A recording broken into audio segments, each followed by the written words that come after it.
There we go. Now, hopefully, YouTube is actually streaming the event. YouTube. Hello, am I add one more button? Perfect. That sounds great. Got my camcordering. Now, and if I were streaming now, that means I can check my audio levels, which looks like we are actually hearing me. And if you're seeing this, it means that you're seeing me too, which is great. However, my camera's a little crooked. Boo. Gonna drive me crazy, but I can fix that in post. Hey everybody, welcome to a recording session of TABLEscraps. Hopefully you can see me and hear me. And while we wait for everyone to kind of get settled in here, I will mention that, yes, as someone already mentioned in the chat, there we go. Now, hopefully, YouTube is actually streaming the event. But it had to be YouTube. Hello, add one more button. Perfect. That sounds great. Got my camcordering. Now, and if I were streaming now, that means I can check my audio levels, which looks like we are actually hearing me. And if you're seeing this, it means that you're seeing me too, which is great. My camera's a little crooked. Boo. Gonna drive me crazy, but I can fix that in post. Hey everybody, welcome to a recording session of TABLEscraps. Hopefully you can see me and hear me. And while we wait for everyone to kind of get settled in here, I will mention that, yes, as someone already mentioned in the chat, there we go. Now, hopefully, YouTube is actually streaming the event. YouTube. Hello, add one more button. Perfect. That sounds great. Got my camcordering. And if I were streaming now, it means I can check my audio levels, which looks like we are actually hearing me. And if you're seeing this, it means that you're seeing me too, which is great. My camera's a little crooked. Gonna drive me crazy, but I can fix that in post. Hey everybody, welcome to a recording session of TABLEscraps. Hopefully you can see me. Let me know if that fixes the echo. There's a extra button on my live streaming software that always comes unclicked every time I boot it up. So hopefully that will fix the echo. Let me know about that. Okay, so I guess the only thing to do in the meantime is to just keep saying words until you guys can tell me whether or not that fixed the echo or not. So that's fun. Nothing funner than watching a guy fixed. Yay, watching a guy speak to himself. So let's take this speaking to ourselves to the next level, and let's start the recording for the next 2 episodes of TABLEscraps. And for anyone who may be joining us for the first time, here's how this live stream is going to work. What I'm going to do is we're going to do one big live stream, about an hour long, but we're going to split it. We're going to have one live stream, but during this live stream, we are going to record back-to-back 2 episodes of TABLEscraps, the show where I discuss a topic about tabletop gaming with live streaming chat. And what we'll do is I'll introduce the topic. I'll give my thoughts on it for a couple of minutes, and then I'll turn it over to you guys in the chat. And if you have any questions, ideas, comments, whatever that you want to share with the show, post it in the live stream chat once I turn over to the chat group. And to help highlight your question or whatever, your statement for inclusion in the show, be sure to include the hashtag TS in your comment, because I'm going to use my web browser search tool to highlight the comments that have the TS hashtag in them, and those are the ones that will stand out to me that I'll know to use in the show. All right. Didn't hear any. Okay. So just in case the echo ruined everything, just real briefly, again, CenturyLink had a nationwide outage yesterday, affected me. That's why we had to reschedule for today. My internet is still wonky, and so if my internet goes down, or like the technician just shows up to fix it and needs to take it down when he shows up, we might have to cut the live stream short. Don't know, but we will find out. And the only way we're going to find out is by starting the show. So let's do that. All right, so let me start my camcorder recording the source footage. And then, oh, look at that. I ruined that for myself. That's way to go. Okay. Camcorder starting to record the source footage. Let me start Audacity, starting my audio track. Hello, Audacity. All right. And here we go with episode number 61, Games You Refuse to Play with New Players. Today's topic is, well, actually, if you'd watched previous episodes and were part of the group, well, and you'd know what today's topic's going to be. All right. Let me do that one more time because I said too many words. So sorry, let me start. Today's topic is, well, actually, if you were part of the group, then you'd already know what today's topic's going to be. I like that one infinitesimally better. Woohoo! All right. Let me move my notes over here because I actually made some more notes. All right. Hey there, everyone. I'm Chaz Marler from Pair of Dice Paradise, and welcome back to another episode of TABLEscraps, the live streaming chat show where we discuss with the audience a topic about board, card, and tabletop gaming. And not only is the chat done with the live studio stream, not studio audience, you're not actually with me in the studio, you're with me in the chat window. And not only is the discussion done with the people in this chat window, but the topics themselves are suggested by the chat as well. Today's topic is no exception, because today's topic comes from our friend, I don't remember who. I have to look it up. I don't remember your name, but I can find it real quick by going... Whoop! Oh, really? Nice. Nice, Chaz. Actually, you know what? Let me just prep the next one so I don't have to be embarrassed next time. You can do it. You did it. Yay. All right. Eventually. All right. Today's topic of discussion comes from viewer Patrick Doss, who wants to ask about newbies in your game group. Patrick says, are there games that you refuse to play with new players, or are there games that lend themselves towards a quote-unquote niche group, only to be exclusively played when those members are present? For example, I own all the expansions and figures for Star Wars Imperial Assault, and my group holds an exclusive game night to play through the various campaigns with no outsiders allowed to participate. Likewise, I own Cosmic Encounter and all of its expansions, making it difficult to teach to new gamers without taking out of all the added materials like the Hazard deck, the Defender rewards, the technologies, the satellite add-ons, and more complex races, and all that stuff that adds flair to the game. Stripping away these elements makes the game feel, well, empty and defeats the purpose of buying the expansions in the first place. So, are there other examples of games that people refuse to play with newbies for one reason or another? Oh, Patrick, your question cuts me to the quick, and I'll tell you why. Because it seems like it may be sad but true. But I'm going to try and justify to myself. I'm going to try to legitimize my place as an inclusive gamer. And let me explain to you what I mean. Excuse me. I'll edit that out, hopefully. Okay. The main problem that I ran into when starting to think about this topic was that I kept coming back to the point that, well, in one form or another, we were all newbies at one point. Your question reminded me of one of the gaming experiences that really gave me a warm fuzzy when I was starting out as a gamer, when I was getting back into hobby board gaming back in 2012, 2013. And I think it's an experience that really made a big impression on me. When I discovered gaming again, I found all of these gaming groups that I had no idea were right under my nose. Groups of between 10 to 60 people that get together in my area. And in fact, I discovered that there was a convention that takes place every March called Game Storm in Vancouver, Washington, which is, I'd say about 3 to 4 hours away from me. It's actually, very, very much within the diameter.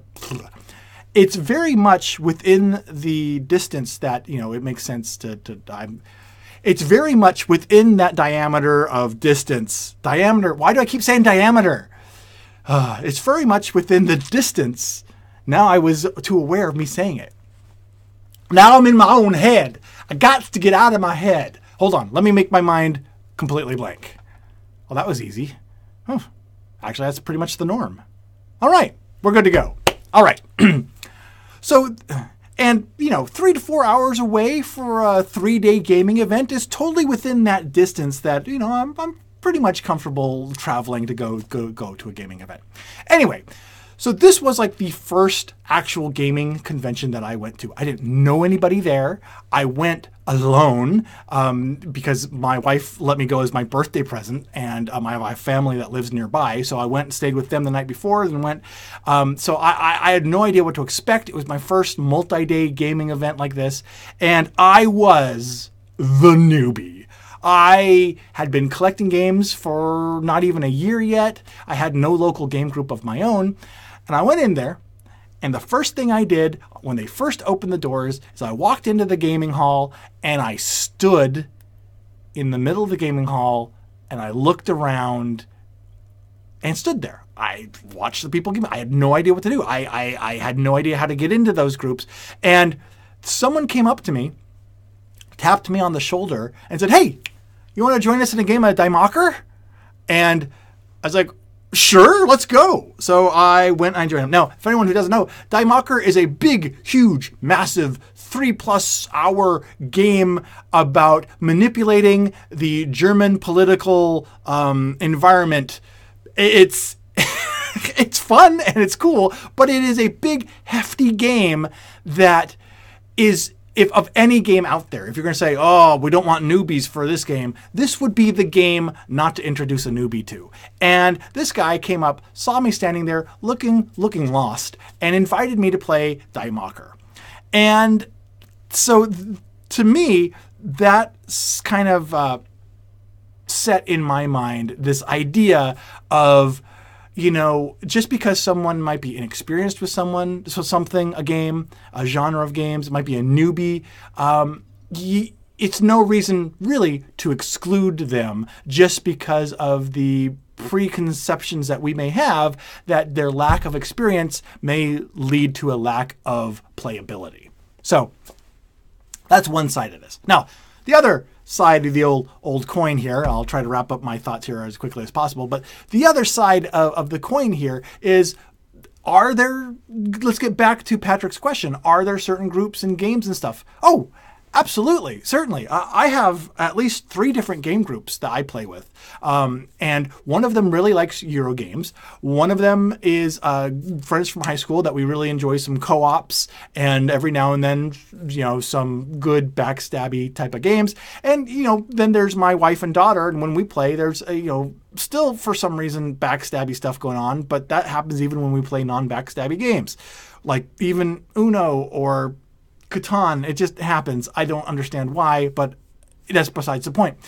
The point I am making is that the reason why there are certain groups that I have established, and I know I play certain games with them, and these can be closed groups that I know I want to play with these certain players, isn't necessarily to exclude others, but it is because I've learned what these groups like, the kind of games that they enjoy, and the kind of experiences that we want to have together. That doesn't mean that I don't still go to like the quarterly hosted gaming events or monthly other gaming events in this town and the next town over and go and play there. Certainly still do that.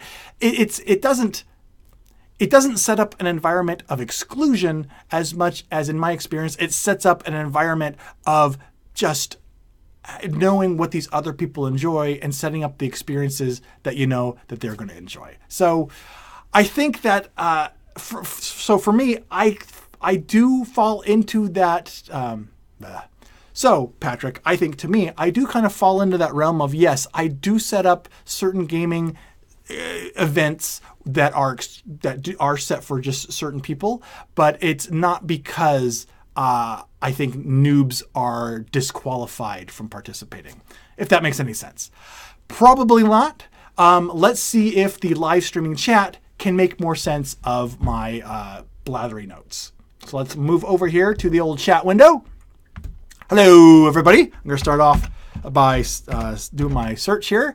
The heater turned on, and in the last 3 minutes, the temperature has raised about 10 degrees. So my apologies if I die from heat stroke, but I'll try to get through the questions here, starting with our first statement here by Steven, who says, some games are heavy and just don't serve new gamers well. I love teaching new gamers, but brought out Ex Libris for new players, and one of the players was just lost. And, it was a bad feeling.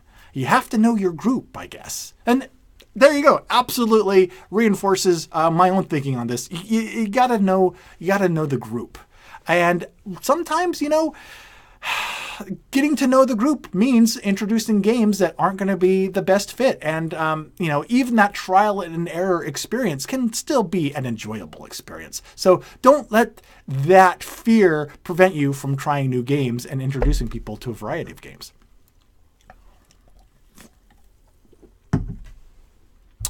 I had something else to mention about that, but I think I'm going to wait on that and see if it comes up naturally from another question.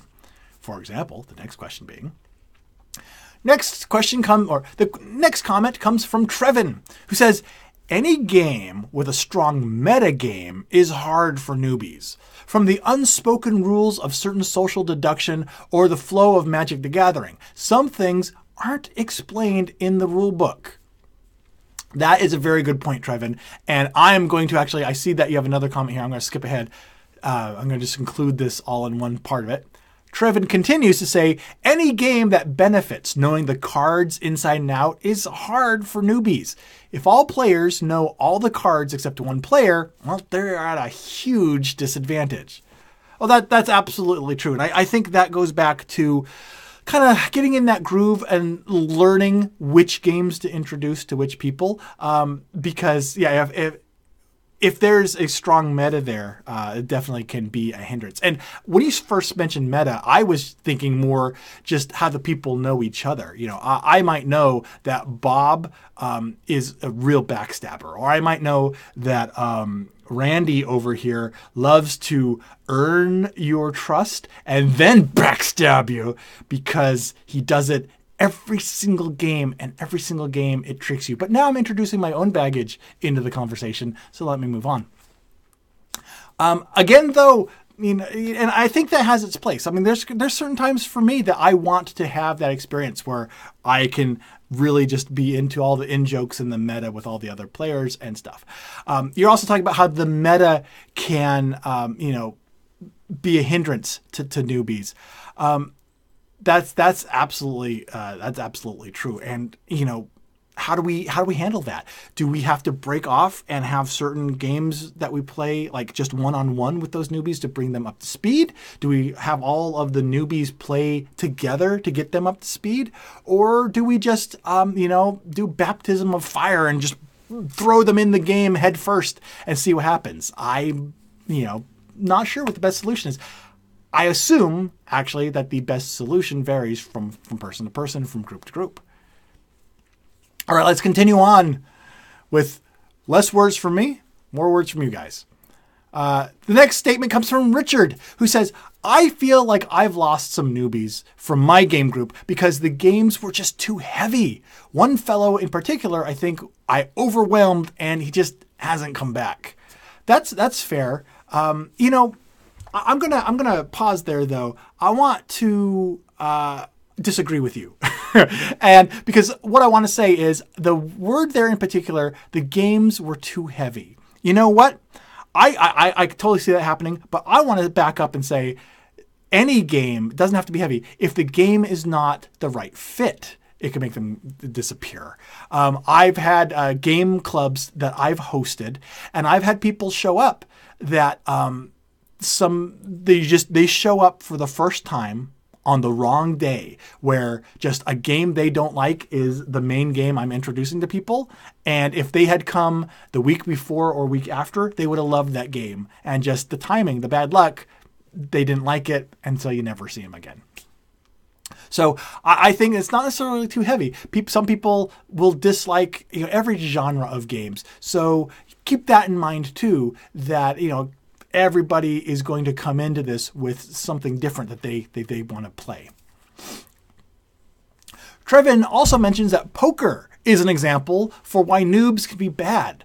They don't know enough to actually play, they're just moving pieces. There's a meta to the betting that they don't understand, and it can ruin things. All right, Trevin, As a very poor poker player, I have a follow-up question then for you.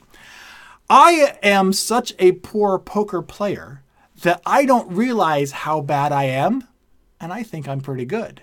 So is there a level of newbiness where the newbie can still actually be enjoying the game just as much as the people who understand the meta because they are basically happy with the level they are playing at? And they don't realize there's a whole nother level up here that they could be playing at that they're missing. They're perfectly fine just moving their pieces around down here. Does that have any effect on your argument at all? Let me know either in the chat or in the comments below. All right. I think it's gone up another 12 degrees, which is fantastic. It keeps the blood pumping. And let's grab a screenshot of the chat window real quick before I scroll away and am sad when it's gone forever. Wow, thank you, window. You're big again. So this is episode 61, part 1. All right, let's continue on to some more questions before we run out of the times or melt. Omar joins us to say, our board gaming community caters for noobs by having a table or two dedicated for newcomers along with guides, while the rest of the tables play their favorite heavier games. Omar, that is fantastic, and kudos to any game club that actually has the foresight to set up that type of environment. That is fantastic. I know that I've mentioned in previous videos that I believe that it is the job of the host of the event to play the part of host or guide for these people. And whether or not it's the host doing it, the fact that your gaming community actually has dedicated guides for each game day to play that part, to facilitate that type of learning experience, that is fantastic. I hope that becomes a trend that many more gaming events and gaming clubs can follow, because that's a very inviting environment. Toyota Wolf joins us to say that Arkham Horror 2nd Edition with multiple expansions can be a nightmare to introduce to new players. Most games with lots of expansions are this way. Excuse me. My body decided it wanted to have something to say. So I apologize. I need a cut screen to go to for technical difficulties. Let me continue though. And that's why we have the magic of editing. All right. That's a really good point there, Toyota, because we've been talking about the games themselves, like heavy games or whatever. But yeah, let's talk about expansions for a minute real quick. Boy, I don't know about you guys, but how many times, I cannot count because I don't have that many fingers and toes, but I have trouble counting how many games I have purchased expansions for that I have still in like a separate bag or in their box, still segregated away from the core game because I haven't. Every time I play that core game, I'm introducing it to someone new, or it hasn't hit the table enough for us to feel like we've mastered the core game. And so these expansions just sit waiting to be played, because if we were to introduce them all at once, yeah, it would be way too overwhelming. So, I mean, I got to say, I would say easily 50% of the games that I own that have expansions have the expansion in its own little separate bag inside the box. And of those, 50% of those probably have never actually been incorporated into the game because they just add too much complexity, and I'm always teaching it to new people. So how does that compare to you, the viewer at home? Or on the bus, if you're watching this on your mobile device during your transport to or from work or play. How does that compare to your experience? Let me know, and let's compare some notes. Toyota also mentions that I find that games that take that mechanics can cause... Toyota also mentions, I also find that games with take that mechanics can cause newbies to run away too. Definitely... That definitely can be one of the genres that seems to lend itself to scaring away people. If a game with a lot of "ha, take that," where someone can feel like they're being picked on, definitely some place to tread cautiously. Where did my note picture show? Arkham Horror 2nd edition is where that one left off. Okay, so let me just scroll. Oh, we don't need to scroll. Okay, let's at least get the chat to highlight again. Let's few more questions here. Let's round out these questions we have here, and then we'll move on to the next topic. Trevin follows up to his previous statement about poker and my challenge to him to follow up on it with his follow-up and says, "Oh, the new poker player has a great time. They just ruin everyone else's time." Fair enough. Fair enough, Trevin.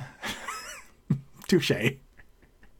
Let's continue on to another statement from Richard, who says, "No, the games were physically too heavy." Oh, talking about heavy games that were hard to introduce. But he's talking about they were physically heavy. "We made the newbie move the Gloomhaven box." Oh, well, right there, that you can strain a muscle doing that. Gloomhaven has got to be 18 pounds or so. It's insane.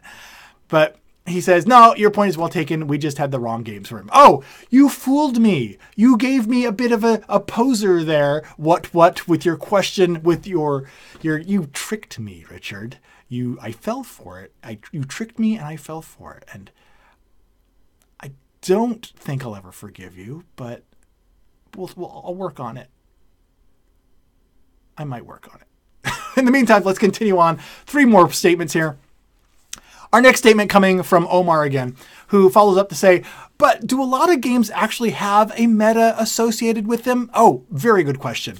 The only one I've come across with a particular group is Secret Hitler, where it always goes to the last chance vote before everyone says yes. Do a lot of games actually have meta associated with them? That's a good question. I know that, poker was mentioned and Magic the Gathering was mentioned. Any collectible card game would fit into this, I believe. Any game with lots of various rules that can be introduced into it. But do a lot of games? That's a really good question. And you know what? I'm not going to spout out my thought on it quite yet. That's when I'm going to turn over to the community. What do you guys think? Let's follow up on this specifically in the comments below. Do you think that there are more games that have a meta that can be prohibitive to newbies than not? Or do you think that modern board games in general have come to the point where they're sophisticated enough that they can get their point across without too much trouble for newbies? Let me know what you think, and that might actually branch off into another episode in the future. But in the meantime, let's continue on to the next comment from MM, who says, "For me, it depends a lot on the size of the group. For a small group that might have noobs, the heavier gamers can just have to deal with it if they want to play. For bigger groups, they can split off." Fair enough. Question though.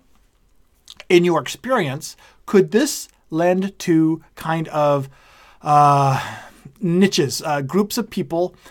Basically, can this lead to the newbies all getting corralled together by themselves to figure things out while the established groups of friends go off and play, where you always end up having kind of the same, you might have 60 people show up for your gaming event, but you end up with the same 10 groups of 6 sitting at each table, never to mix or mingle. I have to admit, I run into this myself. I'm guilty of this all the time.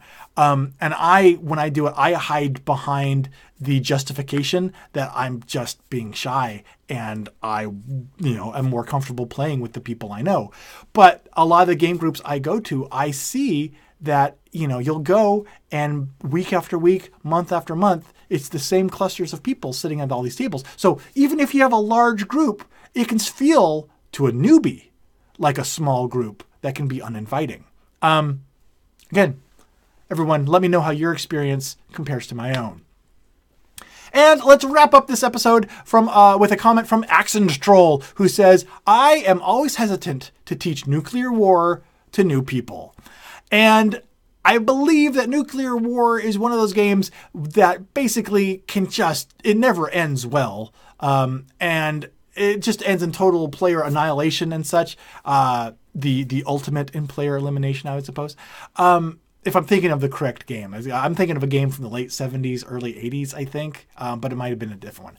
Anyway, it doesn't matter. The point is it underscores how important it is for us as game guides, to borrow a term from Omar, for us as game guides to really help when we're bringing in newbies into the hobby, to go out of our way to not only create an environment where they can play games, but to actually find out what interests them and what they're going to be comfortable playing, and, help facilitate that as well. I think that, as ambassadors to the hobby, it's really important for us to remember.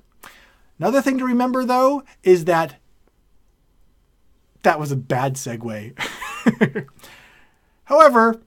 However, if there's any other comments on this, we're going to have to also keep that in our memory banks, because we've run out of time for this episode. So I want to thank everybody in the live chat who has taken the time to contribute and participate in this today's episode. And for more board game videos about news, questions, commentary, that's not what the videos are about. The videos are actually about board games and stuff. Watch a video, you'll figure it out. But in the meantime, I've been Chaz Marler from Pair of Dice Paradise, who, along with the live streaming chat, have been serving up some table scraps. Thanks. Talk to you again soon. All right, let me get my second screenshot here, because I realized I forgot to get my screenshot. Arkham Horror 2nd Edition. So we're right after Arkham Horror 2nd Edition. Hooray! I'll just grab that to include it, and we'll get our next screenshot. All right. As I'm getting this screenshot, I believe Trevin asked what I'm drinking, so I will just satiate your curiosity. Not a sponsor, of course, but it's basically just some sparkling water, an off-brand of the whatever it's called. I won't call it Lycos, but that's a search engine from the early 90s. LaCroix. LaCroix is the Lycos of seltzer water drinks.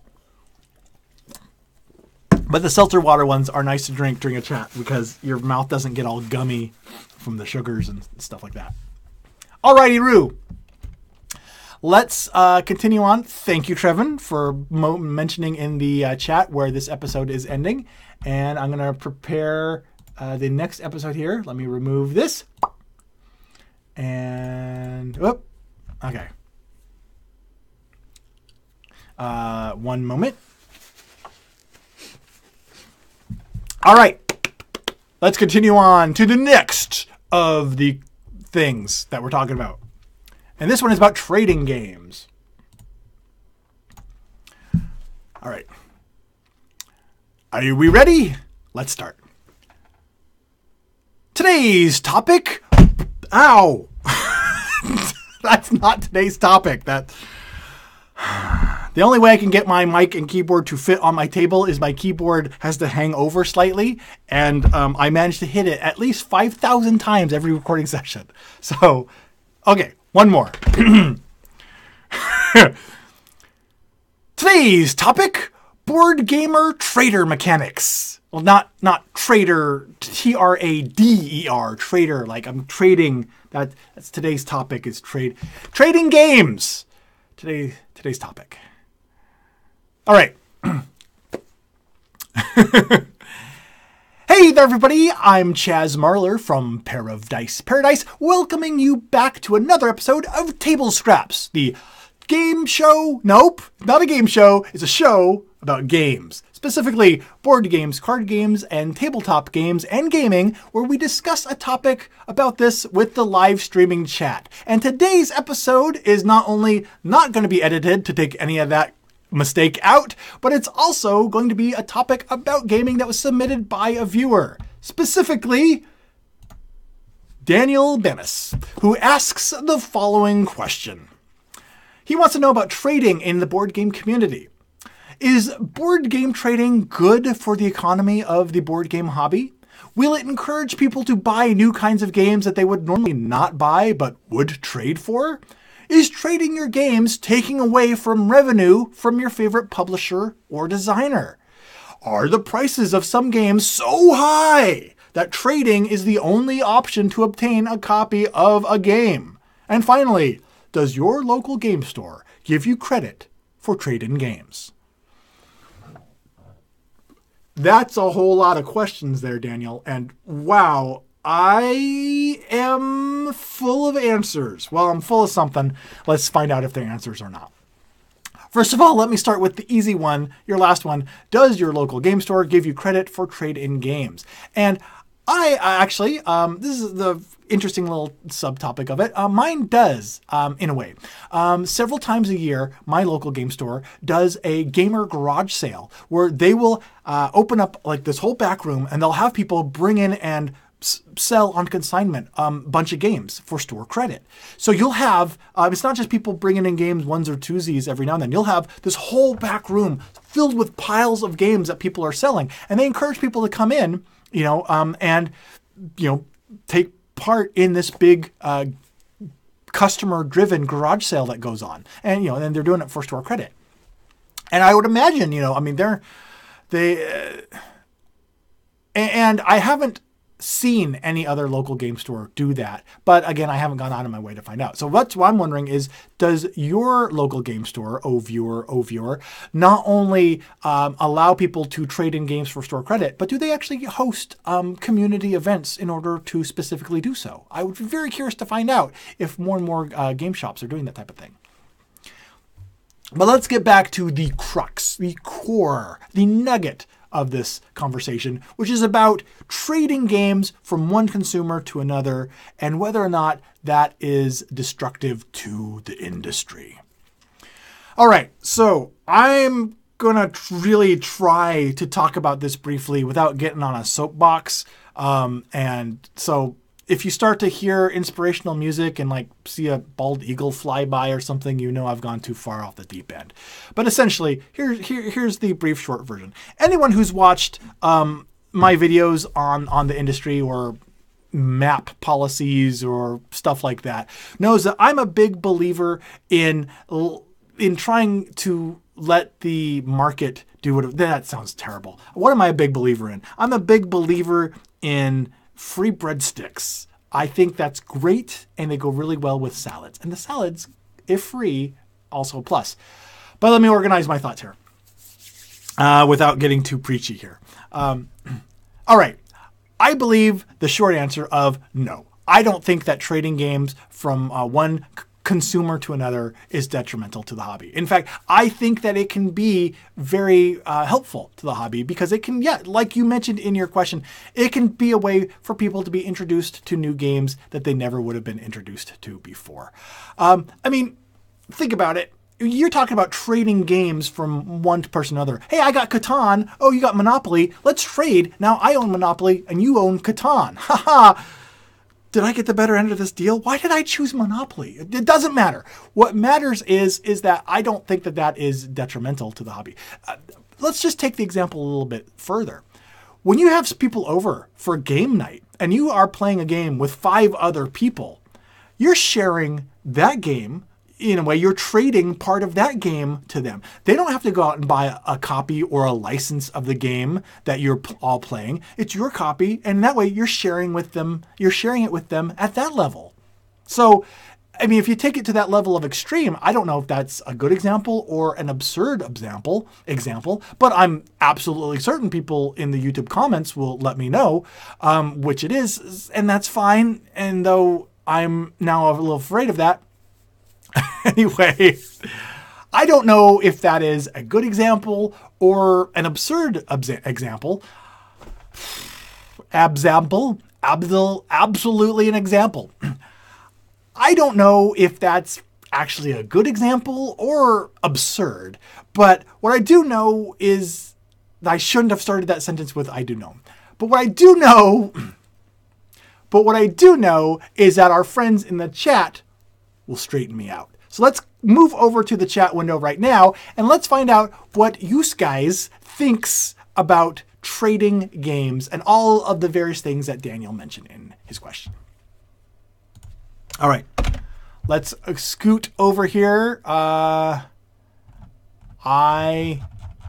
totally lost where we started. Oh, and episode 61. Thank you. All right, I'm going to hide this real quick. Beep. All right, trading games. All right, Steven's going to start us off here by saying, I did a lot of trading when I was a new collector. I got newbie games and later traded those out for heavier games in the BGG math trades. Most players keep their games in excellent condition, so, it was awesome. Oh, okay. Boom! Right off the bat, right there. I love that you mentioned that at first you were trading for introductory gateway newbie games, and as you got more acclimated to the hobby, the types of games you traded for changed. That's a really good point. And that's something actually it's still a good point. I think that's something to keep in mind, is that oftentimes when we're trading, at least in my experience, lots of times when I'm trading, it's actually to introduce someone to the hobby. And it is the gateway games, the introductory games that that we'll be giving them. How does that compare to others, though? Is that the norm, though? I am not sure. Only way to find out is to continue on to the next comment here from Richard, who says, I feel like I don't see any board game trading in my community too much. Only math trades at local conventions. And that's, see, it might be a good idea to, and it might be a good idea to actually back up here a little bit, and ask how common is trading? Is trading something that we are discussing something that happens, 0.0001% of the time, or is it more common than we think? I probably trade. See, I give away more games than I trade, but I'm in a weird position where I have a problem and I absorb as many games into my collection as I possibly can. And then when I run out of shelf space, I vomit them back out at others. So I think that while I do give more games to people than I trade for, I think that I'm more the exception than the rule. So that's why I want to know how common it is from others. So if you know, let me know in the comments. In the meantime, we'll continue on to the next statement from Axenstroll, who says, I haven't traded games yet, though I did propose a trade with Chaz, but I have sold games through Facebook to generate cash to buy new games. Oh, that's an interesting part of this. Selling versus trading. Now, as per Daniel's original question, it would seem that selling games on the secondary market is still kind of in line with what the spirit of his original question.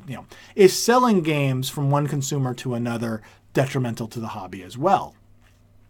Again, I've hinted at this before, but I'm a big believer that once you buy something, it's your thing to do with what you want.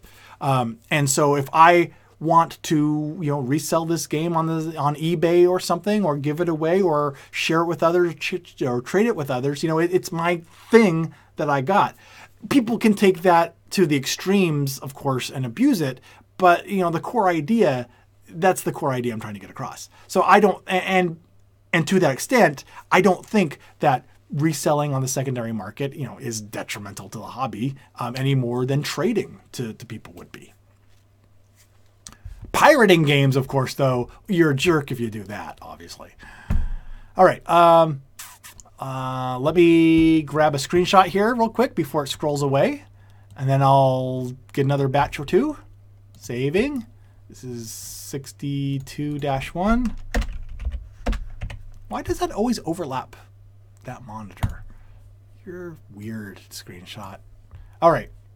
And get this to re-highlight. And we're back. Back in business.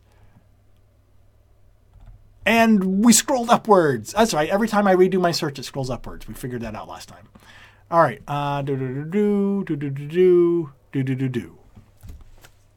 Let's continue on with another comment here from Omar, who says, the industry now is a weird mix of overpriced Kickstarter and realistic retail prices. So which part can really be hurt? If anything, trading allows more people to be introduced to mechanics and themes that they otherwise wouldn't have known of. Potentially buy more from a particular designer and company, so everyone wins. Ooh. I like this comment. And I'm gonna nitpick here because I can, and it's what I do apparently. But I want to pull one statement out of your great response here, but I want to focus on one statement here, on one part of it, which is probably the wrong part to focus on. But it mentions how overpriced Kickstarters and realistic retail prices. Well, community, what is a realistic price and what is overpriced? I mean, there's a saying that every product is worth what someone will pay for it. So if there's a Kickstarter where a copy of the game is going for $150 a pop, which is not that uncommon at the moment, is that overpriced? Or is it you're getting the value out of that price? And again, I think Omar's statement is awesome, but I just want to. It made a new question pop into my head of is there something that we actually can say a board game should be X price? That's a reasonable price, or is it totally subjective? Let me know your thoughts on that in the comments below. And because that may become a topic, dedicated topic for a future episode. But in the meantime, let's continue on to Mav Weirdo, who says, my friendly local game store sells secondhand games and gives store credit if you bring in ones that they want. My girlfriend has gotten quite good at finding games at yard sales for under $5 and trading them for more than $10 in store credit. Oh, that's, wow, if you can actually pull that off, that and actually be lucky enough to do that. That's cool. I have a friend who does that, who goes garage sailing, not with board games, but goes garage sailing, finds treasures and sells them on eBay. And it's almost one of their little like side businesses, a little side business that they do just because they know what to look for. And so if you, Mav Weirdo, if your girlfriend can pull that off, that's awesome. Does that hurt the industry though? I don't think so. I think that if anything, it's hurting your local game store, but that's besides the point. That's not really what we're focusing on here today. But no. But seriously, I think that just keeps those games in circulation, and just another way to keep those games in circulation. Anyway, I think it's time for me to move on to the next question because I think my brain ran out of things to say before my mouth did. All right. Trevin continues the discussion by saying, I re-gift my old games away at Christmas. I have usually played them with my family, so I know who likes what. I can give them something I know that they like. Oh, that's a very interesting way to approach it. So many times it seems that, at least I get into the mindset of someone wouldn't want something used for Christmas, but getting past that stigma, that could be an excellent way to help share some games with some people. And like you said, give them something that they'd really like. I am going to put that in my little memory area. I'm going to try and remember to be more like Trevin in the future. Actually, that's my tattoo, be more like Trevin. I got that reminder right there, so I guess I got that working for me too. All right. Let's continue on. Hey, Kabuki, good to see you. I'm going to take one more screenshot here since I've brought things to a crashing halt talking about my fictional Trevin tattoo. So let me get, I guess we have all of the things at the moment anyway. So let me redo my search and we'll continue on. All right. Axentroll mentions, if trading wasn't possible, then there are some great games that I, or anyone else, would never be able to get my hands on, like, say, Filthy Rich or original Robo Rally expansions. Absolutely. That's another thing is, where's the original question here? In the original question, it talked about, are prices of some games so high that trading is the only option to obtain a copy of that game? Well, I was going to mention before, I'm glad that someone mentioned about not necessarily prices being so too high, leading to trading being the only way to get a game, but just obscurity. Board games are well known for going out of print and becoming really hard to locate. One moment.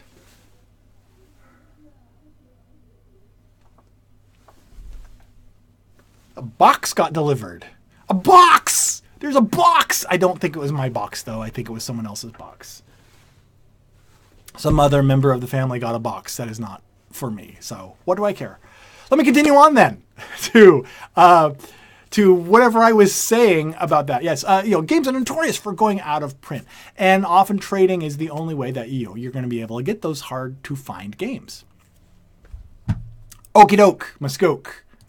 Let's see if I can pick up the pieces of this conversation to remember where I was. Okay, let me actually grab Axentroll's question here.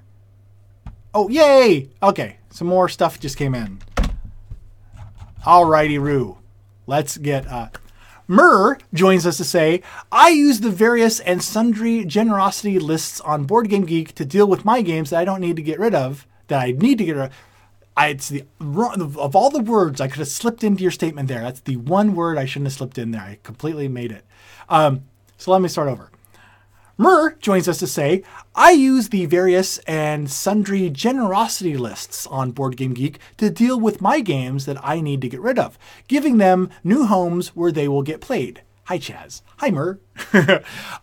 That's, again, yeah, that's a great way, I think. That's one thing that I've really seen about the board game community that really makes me proud to be part of this community, is there seems to be a very, very big part of whatever it's called.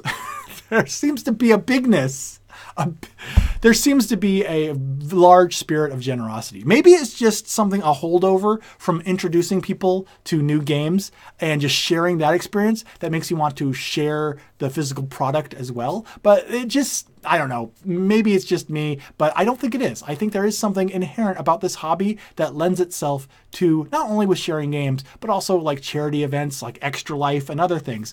And I hope it's something that it's not just me. I hope it's something that actually does exist out there. And if you do have an opportunity to be an awesome person and do something for charity, well, go be that awesome person and do it. Okay, maybe that's the point where we need the sappy music and the eagle flying by.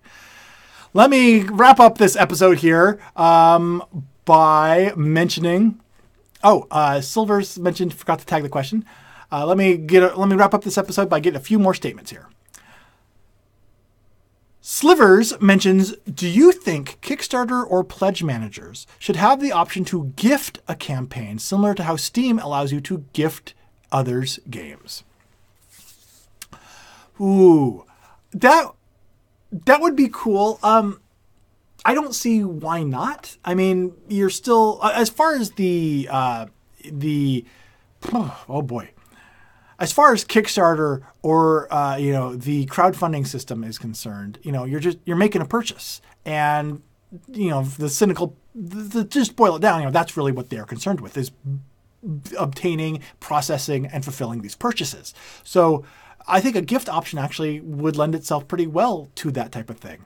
The only part of it that might be a downer is some of the logistics and shipping and tracking, and so much time goes by that it just may be at a level of difficulty. But yeah, I think that absolutely could be something that could be incorporated into those successfully. All right. Let me get a screenshot again here, and then I'll wrap up the episode with one or two more questions, depending how many floater in.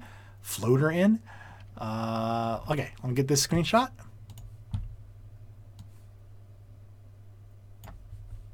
I really don't think that box was for me. I think it was for someone else. But now I'm dying with curiosity to know. Also dying from the heat. Actually, the heat has died down too, so that's good. I'm not as sweaty as I was, so I hope the sweat doesn't come across in the live stream. All right. So let's see if I can get one more question here. One more. Richard's got to go. Holding on to your life. Life is important. Can we get one more table scrappy question hashtag going on? Going once. Going twice. Oh, it replied to Slivers. Let me see. Oh, you know what? I'll use Murr's question here. I'll use Murr's response here. So, ha. And actually, I'm going to get the screenshot of it so I don't forget, because I know I will. So let's just get this and 3. Alrighty, folks. We're going to wrap up here with... We're going to wrap up here by kind of breaking protocol here, and we're going to wrap up with a response by Murr to Slivers. So I'm actually going to butt into their conversation here. Murr mentions to Slivers, I've given away pledges. You just change the address the game needs to be shipped to. It's pretty much that simple. And, you know, maybe that's why such a system doesn't exist ingrained into the crowdfunding systems, because it might just be that simple to do. Also simple to do. And speaking of things that are simple to do, it will be simple for you to continue this conversation in the comments below, because unfortunately we've run out of time for today's discussion. But I want to thank everybody in the live chat who has joined me today and given me their questions, their ideas, their thoughts. It's been a great discussion. And for more board game news, reviews, countdowns, commentary videos, and other fun stuff, be sure to subscribe. And remember that, remember the thing I just forgot, which is, that was silly. See, so, blah, blah, blah. And until the next video, I've been Chaz Marler from Pair of Dice Paradise, who, along with the live streaming YouTube chat, have been serving up some table scraps. Thanks. I'll talk to you again soon. All right. Stop that recording. Stop that recording. Oh, I forgot to pause between. Okay, good thing I say, I say, let me export my WAV file here. Export audio. WAV file. So this is going to be episode, wrong folder. 61. So this is going to be the WAV file for episodes 61 and 62.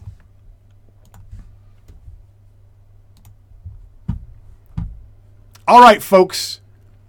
For anyone who wants to stick around for just a couple minutes, I will go downstairs real quick and see if that box is indeed a box for me. And if it is, which I doubt, but if it is, I will open it live here on the stream just because someone mentioned it and I'm that easily swayed. So if you hang on for just 2 seconds, I will be right back. I wish I had some music to play for you, but I don't. So there, I'll be right back. Whee!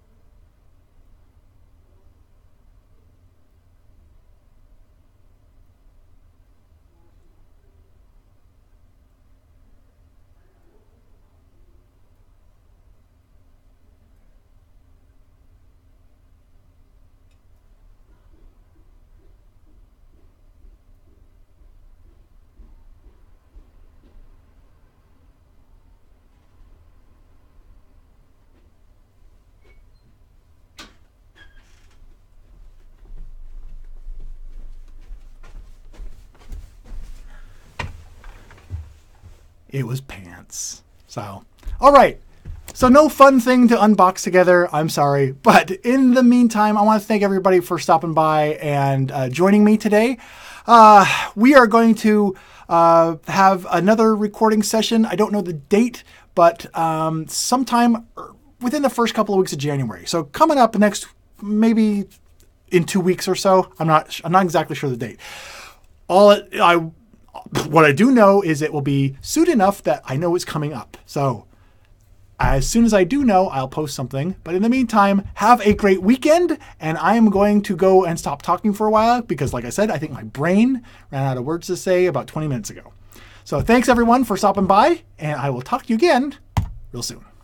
Take care.